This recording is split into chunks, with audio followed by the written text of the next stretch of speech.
Dorothy lived in the midst of the great Kansas prairies, with Uncle Henry, who was a farmer, and Aunt Em, who was the farmer's wife. Their house was small, for the lumber to build it had to be carried by wagon many miles. There were 4 walls, a floor and a roof, which made one room. And this room contained a rusty-looking cook stove, a cupboard for the dishes, a table, 3 or 4 chairs, and the beds. Uncle Henry and Aunt Em had a big bed in one corner, and Dorothy a little bed in another corner. There was no garret at all, and no cellar, except a small hole dug in the ground, called a cyclone cellar, where the family could go in case one of those great whirlwinds arose, mighty enough to crush any building in its path. It was reached by a trap-door in the middle of the floor, from which a ladder led down into the small, dark hole. When Dorothy stood in the doorway and looked around, she could see nothing but the great grey prairie on every side. Not a tree, nor a house, broke the broad sweep of flat country that reached to the edge of the sky in all directions. The sun had baked the ploughed land into a grey mass, with little cracks running through it. Even the grass was not green, for the sun had burned the tops of the long blades until they were the same grey colour to be seen everywhere.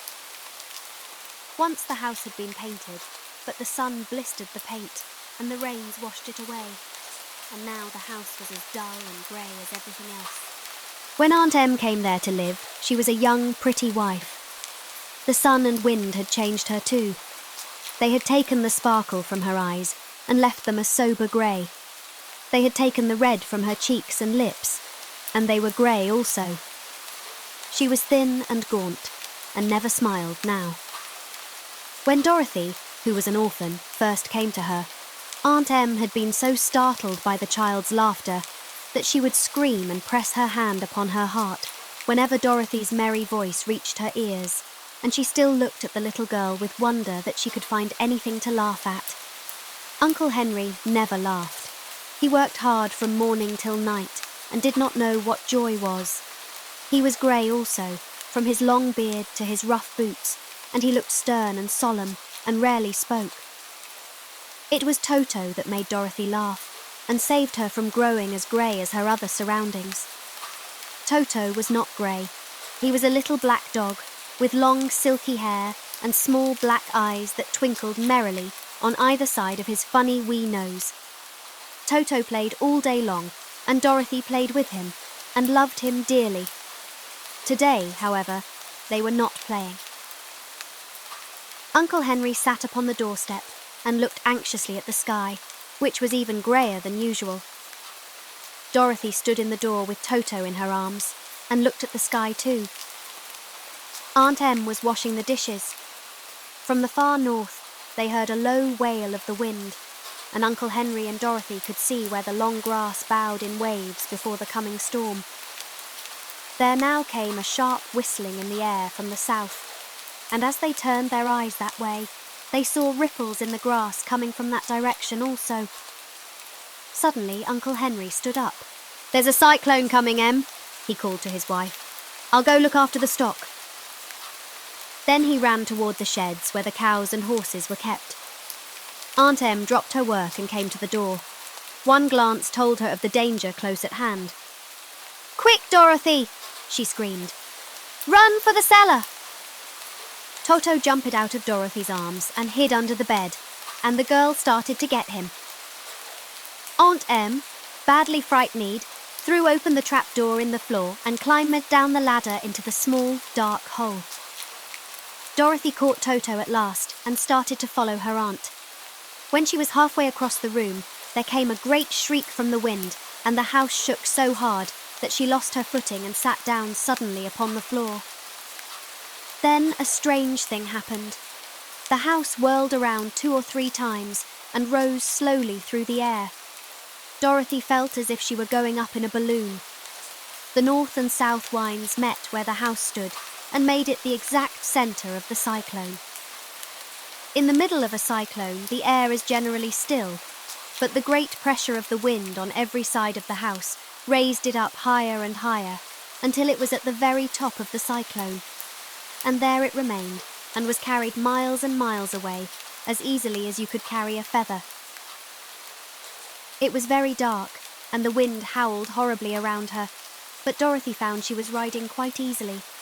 After the first few whirls around, and one other time when the house tipped badly, she felt as if she were being rocked gently, like a baby in a cradle. Toto did not like it. He ran about the room, now here, now there, barking loudly. But Dorothy sat quite still on the floor and waited to see what would happen. Once Toto got too near the open trap door and fell in, and at first the little girl thought she had lost him.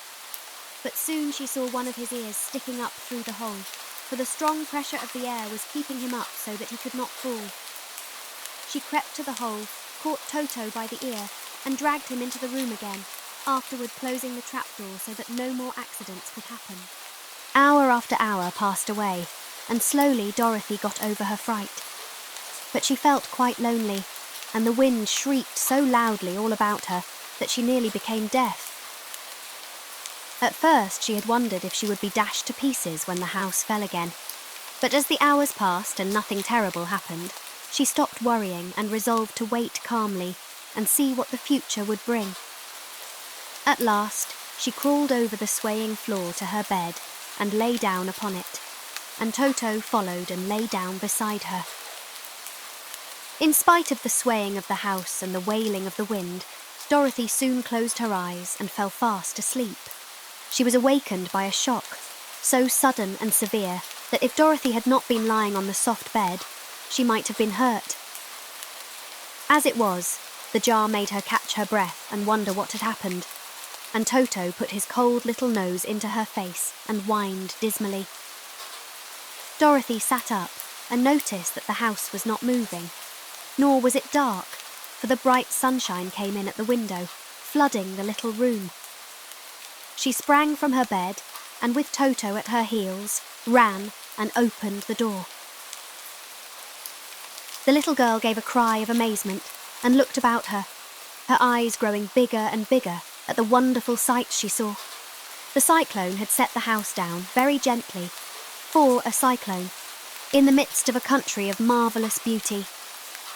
There were lovely patches of greensward all about, with stately trees bearing rich and luscious fruits. Banks of gorgeous flowers were on every hand, and birds with rare and brilliant plumage sang and fluttered in the trees and bushes. A little way off was a small brook, rushing and sparkling along between green banks, and murmuring in a voice very grateful to a little girl who had lived so long on the dry, grey prairies. While she stood looking eagerly at the strange and beautiful sights, she noticed coming toward her a group of the queerest people she had ever seen. They were not as big as the grown folk she had always been used to, but neither were they very small. In fact, they seemed about as tall as Dorothy, who was a well-grown child for her age, although they were, so far as looks go, many years older. 3 were men, and 1 a woman, and all were oddly dressed. They wore round hats that rose to a small point a foot above their heads, with little bells around the brims that tinkled sweetly as they moved. The hats of the men were blue. The little woman's hat was white, and she wore a white gown that hung in pleats from her shoulders. Over it were sprinkled little stars that glistened in the sun like diamonds. The men were dressed in blue, of the same shade as their hats, and wore well-polished boots with a deep roll of blue at the tops. The men, Dorothy thought, were about as old as Uncle Henry, for 2 of them had beards. But the little woman was doubtless much older. Her face was covered with wrinkles, her hair was nearly white, and she walked rather stiffly. When these people drew near the house where Dorothy was standing in the doorway, they paused and whispered among themselves, as if afraid to come farther. But the little old woman walked up to Dorothy, made a low bow, and said in a sweet voice, "You are welcome, most noble sorceress, to the land of the Munchkins. We are so grateful to you for having killed the wicked witch of the East and for setting our people free from bondage." Dorothy listened to this speech with wonder. What could the little woman possibly mean by calling her a sorceress, and saying she had killed the Wicked Witch of the East. Dorothy was an innocent, harmless little girl who had been carried by a cyclone many miles from home, and she had never killed anything in all her life. But the little woman evidently expected her to answer, so Dorothy said with hesitation, "You are very kind, but there must be some mistake. I have not killed anything." "Your house did anyway," replied the little old woman with a laugh. "And that is the same thing. See?" She continued, pointing to the corner of the house. "There are her 2 feet, still sticking out from under a block of wood." Dorothy looked and gave a little cry of fright. There, indeed, just under the corner of the great beam the house rested on, 2 feet were sticking out, shod in silver shoes with pointed toes. "Oh dear! Oh dear!" cried Dorothy, clasping her hands together in dismay. "The house must have fallen on her. Whatever shall we do?" "There is nothing to be done," said the little woman calmly. "But who was she?" asked Dorothy. "She was the Wicked Witch of the East, as I said," answered the little woman. "She has held all the Munchkins in bondage for many years, making them slave for her night and day. Now they are all set free and are grateful to you for the favour." "Who are the Munchkins?" inquired Dorothy. "They are the people who live in this land of the East where the Wicked Witch ruled." "Are you a Munchkin?" asked Dorothy. "No, but I am their friend, although I live in the land of the North. When they saw the Witch of the East was dead, the Munchkins sent a swift messenger to me, and I came at once. I am the Witch of the North." "Oh, gracious!" cried Dorothy. "Are you a real witch?" "Yes, indeed," answered the little woman. "But I am a good witch, and the people love me. I am not as powerful as the Wicked Witch was who ruled here, or I should have set the people free myself." "But I thought all witches were wicked," said the girl, who was half frightened at facing a real witch. "Oh no, that is a great mistake. There were only 4 witches in all the land of Oz, and 2 of them, those who live in the north and the south, are good witches. I know this is true, for I am one of them myself, and cannot be mistaken. Those who dwelt in the east and the west were, indeed, wicked witches. But now that you have killed one of them, there is but one wicked witch in all the land of Oz, the one who lives in the west." "But," said Dorothy after a moment's thought, "Aunt Em has told me that the witches were all dead, years and years ago." "Who is Aunt Em?" inquired the little old woman. "She is my aunt who lives in Kansas, where I came from." The Witch of the North seemed to think for a time, with her head bowed and her eyes upon the ground. Then she looked up and said, "I do not know where Kansas is, for I have never heard that country mentioned before. But tell me, is it a civilized country?" "Oh, yes," replied Dorothy. "Then that accounts for it. In the civilized countries, I believe there are no witches left, nor wizards, nor sorceresses, nor magicians. But, you see, the land of Oz has never been civilized, for we are cut off from all the rest of the world. Therefore, we still have witches and wizards amongst us." "Who are the wizards?" asked Dorothy. "Oz himself is the great wizard," answered the witch, sinking her voice to a whisper. "He is more powerful than all the rest of us together. He lives in the City of Emeralds." Dorothy was going to ask another question, but just then the Munchkins, who had been standing silently by, gave a loud shout and pointed to the corner of the house where the Wicked Witch had been lying. "What is it?" asked the little old woman, and looked and began to laugh. The feet of the dead witch had disappeared entirely, and nothing was left but the silver shoes. "She was so old," explained the Witch of the North, "that she dried up quickly in the sun. That is the end of her. But the silver shoes are yours, and you shall have them to wear." She reached down and picked up the shoes, and after shaking the dust out of them, handed them to Dorothy. The Witch of the East was proud of those silver shoes, said one of the Munchkins. And there is some charm connected with them, but what it is we never knew. Dorothy carried the shoes into the house and placed them on the table. Then she came out again to the Munchkins and said, "I am anxious to get back to my aunt and uncle, for I am sure they will worry about me. Can you help me find my way?"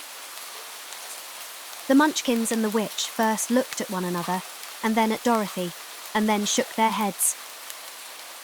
"At the east, not far from here," said one, "there is a great desert, and none could live to cross it."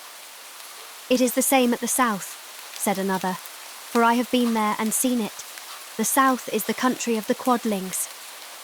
"I am told," said the third man, "that it is the same at the west, and that country where the Winkies live is ruled by the wicked witch of the west, who would make you her slave if you passed her way." "The north is my home," said the old lady, "and at its edge is the same great desert that surrounds this land of Oz. I'm afraid, my dear, you will have to live with us." Dorothy began to sob at this, for she felt lonely among all these strange people.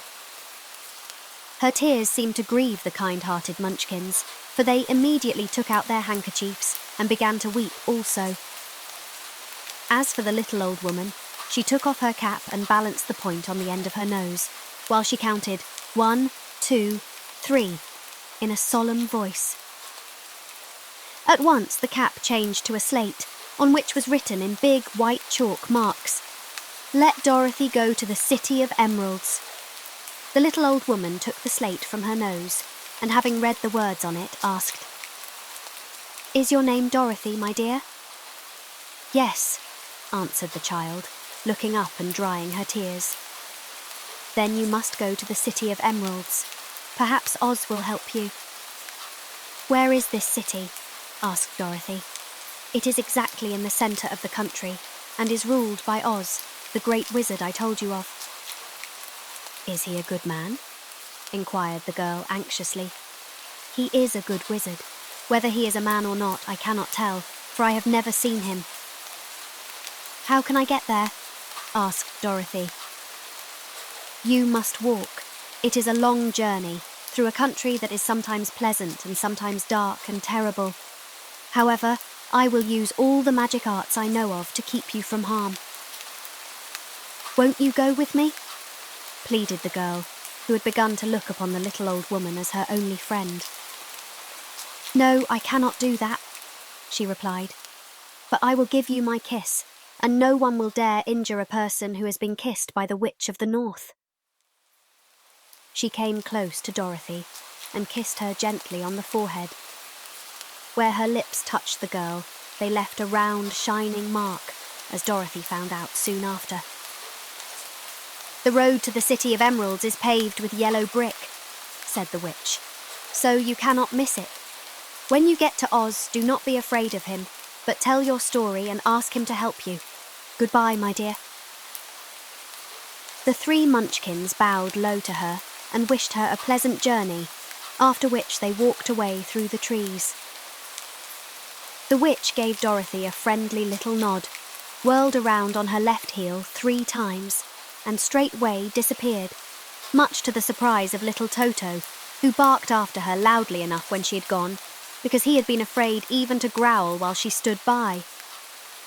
But Dorothy, knowing her to be a witch, had expected her to disappear in just that way, and was not surprised in the least.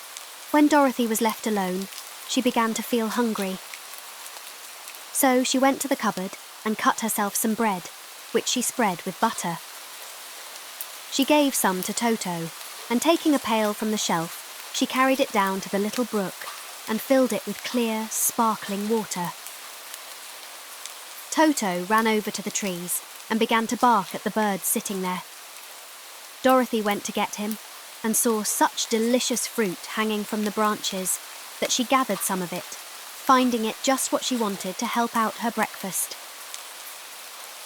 Then she went back to the house, and having helped herself and Toto to a good drink of the cool, clear water, she set about making ready for the journey to the City of Emeralds. Dorothy had only one other dress, but that happened to be clean and was hanging on a peg beside her bed. It was gingham, with checks of white and blue, and although the blue was somewhat faded with many washings, it was still a pretty frock. The girl washed herself carefully, dressed herself in the clean gingham, and tied her pink sunbonnet on her head. She took a little basket and filled it with bread from the cupboard, laying a white cloth over the top. Then she looked down at her feet and noticed how old and worn her shoes were. "They surely will never do for a long journey, Toto," she said. And Toto looked up into her face with his little black eyes and wagged his tail to show he knew what she meant. At that moment, Dorothy saw lying on the table the silver shoes that had belonged to the Witch of the East. "I wonder if they will fit me," she said to Toto. "They would be just the thing to take a long walk in, for they could not wear out." She took off her old leather shoes and tried on the silver ones, which fitted her as well as if they had been made for her. Finally, she picked up her basket. "Come along, Toto," she said. "We will go to the Emerald City and ask the Great Oz how to get back to Kansas again." She closed the door, locked it, and put the key carefully in the pocket of her dress. And so, with Toto trotting along soberly behind her, she started on her journey. There were several roads nearby, but it did not take her long to find the one paved with yellow bricks. Within a short time, she was walking briskly toward the Emerald City, her silver shoes tinkling merrily on the hard yellow roadbed. The sun shone bright and the birds sang sweetly, and Dorothy did not feel nearly so bad as you might think a little girl would, who had been suddenly whisked away from her own country and set down in the midst of a strange land. She was surprised, as she walked along, to see how pretty the country was about her. There were neat fences at the sides of the road, painted a dainty blue colour, and beyond them were fields of grain and vegetables in abundance. Evidently, the Munchkins were good farmers and able to raise large crops. Once in a while, she would pass a house, and the people came out to look at her and bow low as she went by. For everyone knew she had been the means of destroying the Wicked Witch and setting them free from bondage. The houses of the Munchkins were odd-looking dwellings, for each was round, with a big dome for a roof. All were painted blue, for in this country of the East blue was the favourite colour. Toward evening, when Dorothy was tired with her long walk and began to wonder where she should pass the night, she came to a house rather larger than the rest. On the green lawn before it, many men and women were dancing. 5 little fiddlers played as loudly as possible, and the people were laughing and singing, while a big table nearby was loaded with delicious fruits and nuts, pies and cakes, and many other good things to eat. The people greeted Dorothy kindly and invited her to supper and to pass the night with them. For this was the home of one of the richest Munchkins in the land, and his friends were gathered with him to celebrate their freedom from the bondage of the Wicked Witch. Dorothy ate a hearty supper and was waited upon by the rich Munchkin himself, whose name was Bock. Then she sat upon a settee and watched the people dance. When Bock saw her silver shoes, he said, "You must be a great sorceress." "Why?" asked the girl. "Because you wear silver shoes and have killed the Wicked Witch. Besides, you have white in your frock, and only witches and sorceresses wear white." "My dress is blue and white checked," said Dorothy, smoothing out the wrinkles in it. "It is kind of you to wear that," said Bock. "Blue is the colour of the Munchkins, and white is the witch colour, so we know you are a friendly witch." Dorothy did not know what to say to this, for all the people seemed to think her a witch, and she knew very well she was only an ordinary little girl who had come by the chance of a cyclone into a strange land. When she had tired watching the dancing, Bock led her into the house, where he gave her a room with a pretty bed in it.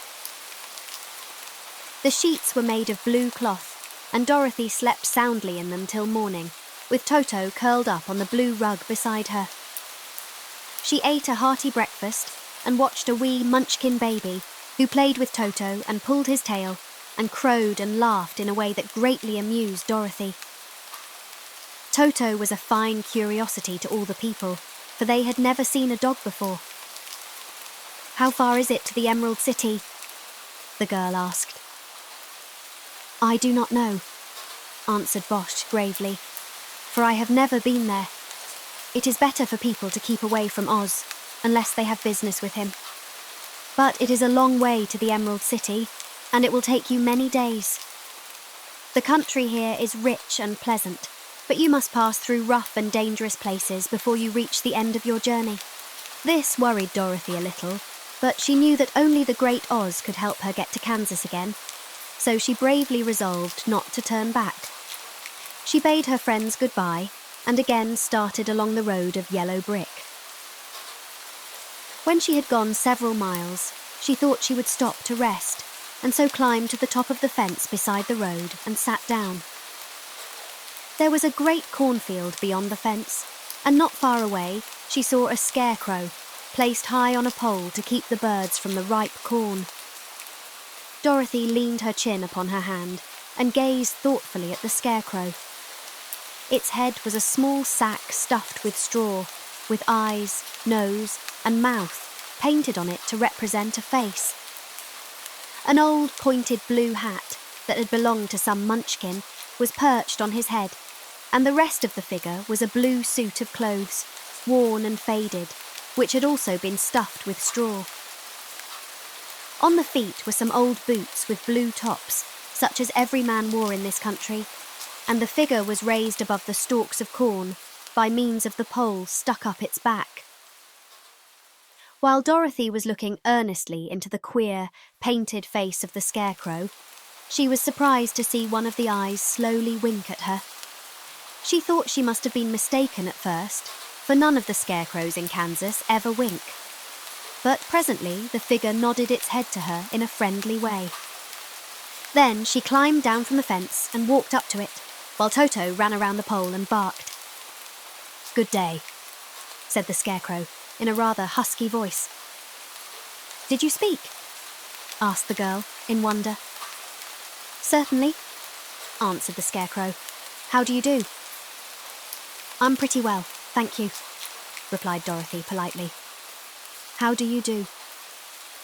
"I'm not feeling well," said the scarecrow with a smile, "for it is very tedious being perched up here night and day to scare away crows." "Can't you get down?" asked Dorothy. "No, for this pole is stuck up my back. If you will please take away the pole, I shall be greatly obliged to you." Dorothy reached up both arms and lifted the figure off the pole, for, being stuffed with straw, it was quite light. "Thank you very much," said the scarecrow when he had been set down on the ground. "I feel like a new man." Dorothy was puzzled at this, for it sounded queer to hear a stuffed man speak and to see him bow and walk along beside her. "Who are you?" asked the scarecrow when he had stretched himself and yawned. "And where are you going?" "My name is Dorothy," said the girl, "and I am going to the Emerald City to ask the Great Oz to send me back to Kansas." "Where is the Emerald City?" he inquired. "And who is Oz?" "Why, don't you know?" she returned in surprise. "No, indeed, I don't know anything. You see, I am stuffed, so I have no brains at all," he answered sadly. "Oh," said Dorothy, "I'm awfully sorry for you." "Do you think," he asked, "if I go to the Emerald City with you, that Oz would give me some brains?" "I cannot tell," she returned, "but you may come with me if you like. If Oz will not give you any brains, you will be no worse off than you are now." "That is true," said the scarecrow. "You see," he continued confidentially, "I don't mind my legs and arms and body being stuffed, because I cannot get hurt. If anyone treads on my toes or sticks a pin into me, it doesn't matter, for I can't feel it. But I do not want people to call me a fool. And if my head stays stuffed with straw instead of with brains, as yours is, how am I ever to know anything? I understand how you feel, said the little girl, who was truly sorry for him. If you will come with me, I'll ask Oz to do all he can for you. Thank you, he answered gratefully. They walked back to the road. Dorothy helped him over the fence, and they started along the path of yellow brick for the Emerald City. Toto did not like this addition to the party at first. He smelled around the stuffed man, as if he suspected there might be a nest of rats in the straw, and he often growled in an unfriendly way at the Scarecrow. Don't mind Toto, said Dorothy to her new friend. He never bites. Oh, I'm not afraid, replied the Scarecrow. He can't hurt the straw. Do let me carry that basket for you. I shall not mind it, for I can't get tired. I'll tell you a secret, he continued as he walked along. There is only one thing in the world I am afraid of. What is that? Asked Dorothy. The Munchkin farmer who made you? No, answered the Scarecrow. It's a lighted match.